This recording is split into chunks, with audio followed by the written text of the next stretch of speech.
one thing that a lot of people forget about with these guns is they have a filter in the handpiece, which is this one here. That's how you take it off. They have that filter, okay, which needs cleaning all the time, but then they forget about the other filter. It's Wagner's, they have two filters. They have another one here. So I'm going to give you a bit of a look at that. So, this is a totally different filter. Now if you let your gun run dry, look at that. Check that out. If you let your gun run dry, this is where your problem's going to arise. Because if your gun's sitting for a long time, no water in it, this filter here, can't even get it out. So plugged up, that's it there. That's a spring. There's another filter in there. I'm going to wash this out and then I'm going to show you exactly what it looks like. A lot of people forget about this one.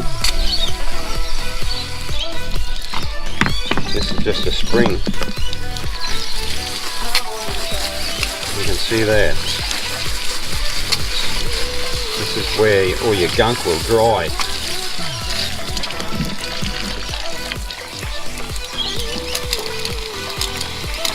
There's a big build-up. There's actually a build-up in here because I can't get this out. So there is a build-up.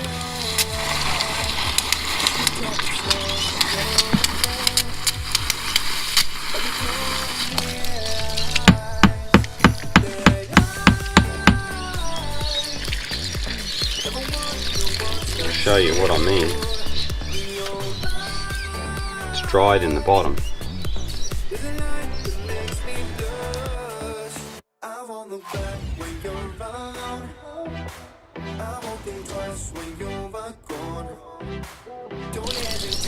Look at that.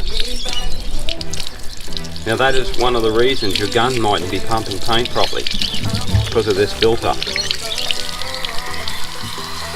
A lot of people forget they have another filter there.